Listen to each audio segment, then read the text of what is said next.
ಕಾರಣಾಂತರಗಳಿಂದ,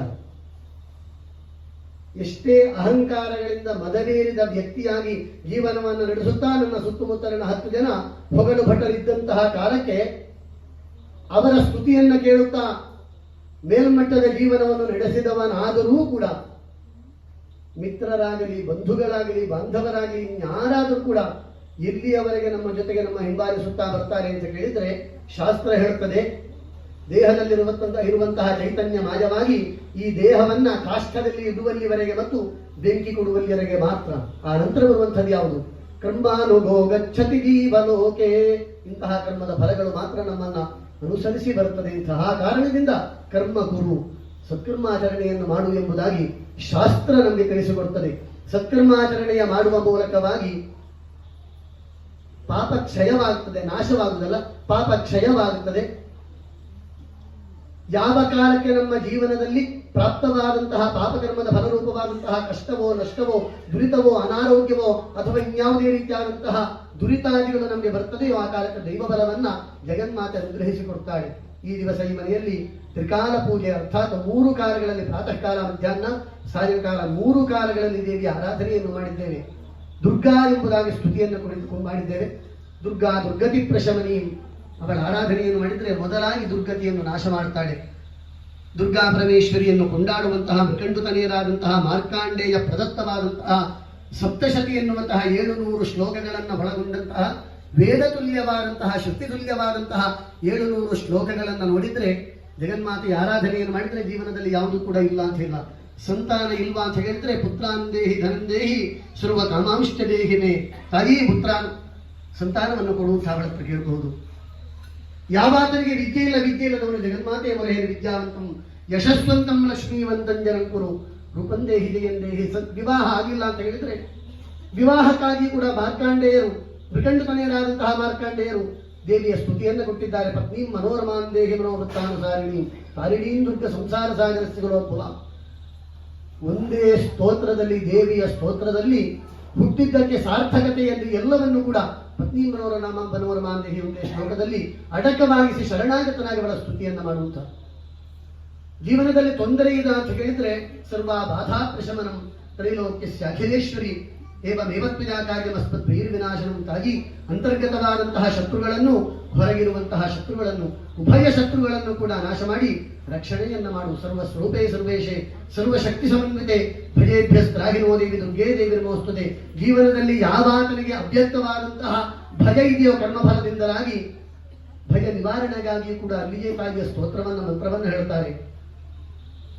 ಯಾವಾತನು ರೋಗಗ್ರಸ್ತನಾಗಿ ಜೀವನದಲ್ಲಿ ತನ್ನದಾದಂತಹ ಜೀವನದ ಎಲ್ಲ ಸುಖ ಕ್ಷಣಗಳನ್ನು ಕಳೆಯುವಂತಹ ಸ್ಥಿತಿ ಬಂತೋ ಆ ಕಾಲದಲ್ಲಿ ಕೂಡ ದೇವಿಯ ಮಂತ್ರ ಇದೆ. ರೋಗಾನ ಶೇಷಾಲ್ಪಹಂಸೆ ದುಷ್ಟ ಪೃಷ್ಟಾತು ಕಾಮಹಂ ಸಕಲಾನ್ ಅಭೀಷ್ಟಾನ್ ತ್ವಮಾಶ್ರಿತಾನಾಂ ನ ವಿಪನ್ನರಾಣಾಂ ತ್ವಮಾಶ್ರಿತಾಖ್ಯಾಶ್ರಯತಾಂ ಪ್ರಯಾಂತಿ. ಈ ಮಂತ್ರಗಳ ಮೂಲಕವಾಗಿ ಸ್ತುತಿಯನ್ನ, ಸ್ತೋತ್ರವನ್ನ, ಜಪಾನುಷ್ಠಾನವನ್ನು ಮಾಡಿದರೆ ರೋಗ ಕ್ಷಯವಾಗುತ್ತದೆ. ದಾರಿದ್ರ್ಯ ಬಂದಾತನಿಗೆ ದುರ್ಗೆ ಸ್ಮೃತಾ ಹರಸಿ ಭೀತಿವಶೇಷ ಜಂತೋ. ಹೀಗೆ ದೇವಿಯ ಆರಾಧನೆಯನ್ನು ಮಾಡಿದರೆ ಮನುಷ್ಯನ ಜೀವನದಲ್ಲಿ ಹುಟ್ಟಿದ್ದಕ್ಕೆ ಸಾರ್ಥಕತೆಗಳಿಗೆ ಏನೆಲ್ಲ ಬೇಕೋ ಅದೆಲ್ಲವನ್ನು ಕೂಡ ಅಡಕವಾಗಿರುವಂತಹ, ಮಂತ್ರಾಡಕವಾಗಿರುವಂತಹ ದೇವಿಯ ಆರಾಧನೆಯನ್ನು ಮಹಾಕಾಳಿ ಸ್ವರೂಪದಿಂದ ನಮ್ಮೆಲ್ಲ ಶತ್ರುಗಳನ್ನು ಕೂಡ ನಾಶ ಮಾಡುವುದಕ್ಕೆ ಜಗನ್ಮಾತೆ ಮಹಾಕಾಳಿ ಸ್ವರೂಪದಿಂದ ಅನುಗ್ರಹಿತಳಾಗಿದ್ದಾಳೆ. ಜೀವನಕ್ಕೆ ಬೇಕಾದಂತಹ ಸಕಲ ಸಂಪತ್ತನ್ನು ಅನುಗ್ರಹಿಸುವುದಕ್ಕಾಗಿ ಮಹಾಲಕ್ಷ್ಮೀ ಸ್ವರೂಪದಿಂದ ದುಡ್ಡು ಅಂತ ಅರ್ಥ ಅಲ್ಲ. ಸಂಪತ್ತು ಅಂದ್ರೆ ಆರೋಗ್ಯಾದಿ ಸಕಲ ಸಂಪತ್ತನ್ನು ಅನುಗ್ರಹಿಸುವುದಕ್ಕೆ ಮಹಾಲಕ್ಷ್ಮೀ ಸ್ವರೂಪದಿಂದ ಮಧ್ಯಾಹ್ನ ಕಾಲದಲ್ಲಿ ಆರಾಧನೆಯನ್ನು ಮಾಡಿದ್ದೇವೆ. ಸಾಯಂಕಾಲದಲ್ಲಿ ಮಹಾ ಸರಸ್ವತಿಯನ್ನು, ಎಲ್ಲ ಸಂಪತ್ತು ಬಂದರೂ ಜ್ಞಾನ ಒಂದೂ ಇಲ್ಲ ಅಂತ ಹೇಳಿ ಆದರೆ ಮನುಷ್ಯನ ಜೀವನ ಇಡೀ ವ್ಯರ್ಥವಾಗಿ ಹೋಗುತ್ತದೆ ಎನ್ನುವಂತಹ ಕರುಣಾ ದೃಷ್ಟಿಯಿಂದ ಜಗನ್ಮಾತೆ ಮಹಾ ಸರಸ್ವತಿ ಸ್ವರೂಪದಿಂದ ಸುಜ್ಞಾನ ಧಾರೆಯನ್ನು ಸದಾಕಾಲವೂ ಕೂಡ ಹರಿಸುತ್ತಾ ನಿಜಾರ್ಥದಲ್ಲಿ ಮನುಷ್ಯನಾಗುವ ಮಗನೇ ಅಂತ ಸರಸ್ವತಿ ಸ್ವರೂಪದಿಂದ ಪ್ರಕಟನಾಗಿ ಅನುಗ್ರಹಿತಳಾಗಿದ್ದಾಳೆ. ಪ್ರಾತಃ ಕಾಲದಲ್ಲಿ ಮಾಲಾ ಸರಸ್ವತಿ, ಮಧ್ಯಾಹ್ನ ಕಾಲದಲ್ಲಿ ವನದುರ್ಗಾ ಪರಮೇಶ್ವರಿ ಎನ್ನುವಂತಹ ಮನೋಮಂತ್ರದಿಂದ, ಸಾಯಂಕಾಲ ಸ್ವಯಂವರ ಪಾರ್ವತಿ ಎನ್ನುವಂತಹ ಮಂತ್ರಗಳಿಂದ ಜಗನ್ಮಾತೆಯನ್ನು ಅರ್ಚಿಸಿ ಪುಣ್ಯತಮವಾದಂತಹ ಮಂಗಲಮಯವಾದಂತಹ ಈ ಪ್ರಸನ್ನ ಕಾಲದಲ್ಲಿ ಜಗನ್ಮಾತೆಗೆ ಇದುವರೆಗೆ ಭಗವಂತನಿಂದ ಅನುಗ್ರಹಿತವಾದಂತಹ ಎಲ್ಲ ವೇದಾದಿ ಶಾಸ್ತ್ರಾದಿಗಳನ್ನು ಸಮರ್ಪಣೆಯನ್ನು ಮಾಡಿದಂತೆ ಇನ್ನು ಮುಂದಕ್ಕೂ ಕೂಡ ಸಕಲ ವಿಧವಾದಂತಹ ವಿದ್ಯೆಗಳನ್ನು ಜಗನ್ಮಾತೆಗೆ ಶರಣಾಗತರಾಗಿ ಸಮರ್ಪಣೆ ಮಾಡುವುದಕ್ಕಿದೆ.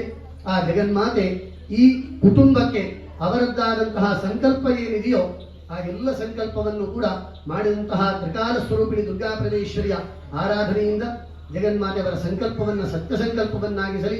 ಈ ಕುಟುಂಬಕ್ಕೆ ಅವ್ಯಕ್ತವಾದಂತಹ ದುರ್ಗಾ ಎನ್ನುವಂತಹ ಶಬ್ದದ ಅರ್ಥ ಕೋಟೆ ಅಂತ ಅರ್ಥ. ಯಾವ ಕೋಟೆ ಅಂತ ಹೇಳಿದ್ರೆ ಶರಣಾಗತರಾಗಿ ಅವಳ ಮೊರೆ ಹೋದ್ರೆ ಯಾವ ಶತ್ರುಗಳಿಗೂ ಭೇದಿಸುವುದಕ್ಕಾಗದೇ ಇರುವಂತಹ ಅವ್ಯಕ್ತವಾದಂತಹ, ವ್ಯಕ್ತವಾದಲ್ಲ ಅವ್ಯಕ್ತವಾದಂತಹ ಕೋಟೆಯನ್ನು ಅನುಗ್ರಹಿಸುವವಳಾದ್ದರಿಂದ ದುರ್ಗತಿ ಪ್ರಶಮನಿಯಾದಂತಹ ಜಗನ್ಮಾತೆ ದುರ್ಗಾ ಪರಮೇಶ್ವರಿ ಈ ಕುಟುಂಬಕ್ಕೆ ಆ ಚಂದ್ರಾರ್ಕ ಪರ್ಯಂತವಾಗಿ ವಂಶಾಭಿವೃದ್ಧಿಯನ್ನು ಬೆಳಗಿಸಿ ದುರ್ಗೆಯ ಅರ್ಥಾತ್ ಕೋಟೆಯನ್ನು ಅನುಗ್ರಹ ಮಾಡಿಕೊಟ್ಟು ಕರ್ತಾ ಕಾರ್ಯಿತಾಜ ಪ್ರೇರಕಷ್ಟ ಅನುಮೋದಕ ಎಂಬಂತೆ ಮಾಡಿದಂತಹ ನಮಗೆ, ಮಾಡಿಸಿದಂತಹ ವಿದ್ಯಮಾನ ವರ್ಗಕ್ಕೆ, ಪ್ರೇರೇಪಣೆಯನ್ನು ಕೊಟ್ಟಂತಹ ಬಂಧುವರ್ಗಕ್ಕೆ, ಅನುಮೋದನೆಯನ್ನು ಕೊಟ್ಟಂತಹ ಸಕಲ ವರ್ಗಕ್ಕೂ ಕೂಡ ಜಗನ್ಮಾತೆ ದುರ್ಗಾ ಪರಮೇಶ್ವರಿ ಆರಾಧನೆ ಕರ್ಪೋಕ್ತವಾದಂತಹ ಫಲ ರಕ್ಷೆಯ ಮೂಲಕವಾಗಿ, ಆನಂದದ ಮೂಲಕವಾಗಿ ಅನುಗ್ರಹವನ್ನು ಮಾಡಲಿ. ಜಗನ್ಮಾತೆ 18 ಭುಜಗಳಿಂದ ನಮ್ಮನ್ನು ರಕ್ಷಿಸಲಿ ಎಂಬುದಾಗಿ ಶಾಸ್ತ್ರದ ಮೂಲಕವಾಗಿ ಜಗನ್ಮಾತೆಗೆ ಶರಣು ಹೋಗೋಣ.